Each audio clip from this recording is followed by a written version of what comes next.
ભરૂચ શહેરના પશ્ચિમ વિસ્તારના નંદીલાવ ગામમાં કાયમી શાકભાજી માર્કેટ શરૂ કરવાની માંગ જોર પકડી રહી છે। ગામના રહીશો, સ્થાનિક વેપારીઓ તેમજ દહેજ બાયપાસ પર આવેલી વિવિધ રહેણાંક સોસાયટીઓના નાગરિકોએ જિલ્લા કલેક્ટરને આવેદનપત્ર પાઠવી વહેલી તકે માર્કેટ શરૂ કરવાની માંગ કરી છે। રજૂઆતમાં જણાવ્યું છે કે નંદીલાવ ગ્રામ પંચાયત વિસ્તારમાં અંદાજે 25,000થી વધુ લોકો વસે છે। હાલમાં રોજિંદી શાકભાજીની ખરીદી માટે મોટાભાગના લોકોને શક્તિનાથ સર્કલ નજીક આવેલી માર્કેટમાં જવું પડે છે, જેના કારણે ત્યાં ભારે ટ્રાફિક ભીડ અને પાર્કિંગની સમસ્યા સર્જાય છે। ઘણી વખત વાહન ચાલકોને ટ્રાફિક દંડનો પણ સામનો કરવો પડે છે।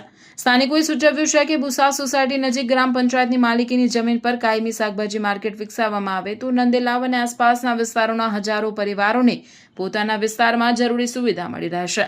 સાથે જ ટ્રાફિકનું ભારણ ઘટશે, સમય અને ઇંધણની બચત થશે તેમજ નાના વેપારીઓને રોજગારીની નવી તકો પણ મળશે।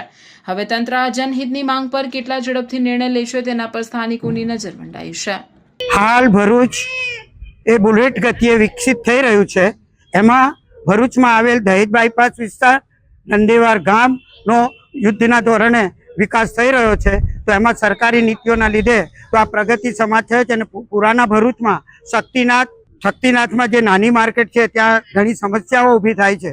અને હાલ અમારા નંદીવાર ગામમાં અને દહેજ બાયપાસમાં અમારી પંચાયત પાસે એક જગ્યા સરકારી છે, જે 7 માર્કેટ માટે સરકારશ્રી અને પંચાયતમાં જો એની ફાળવણી કરવામાં આવે તો આમ જનતાને પોતાના જ વિસ્તારમાં, પોતાના જ ગામમાં એને 7 માર્કેટ અને જીવન જરૂરિયાતની વસ્તુઓ લેવાની સુવિધા ઊભી થાય છે।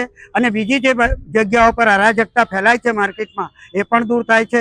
તો આ એક જનહિતમાં લાગતા વળગતા અધિકારીઓ, પંચાયત, સરકારશ્રી અમને ત્યાં જમીન ફાળવે અને અમારી કાયમી આ પ્રજાના પ્રશ્નોનો નિકાલ લાવે એવી નમ્ર વિનંતી।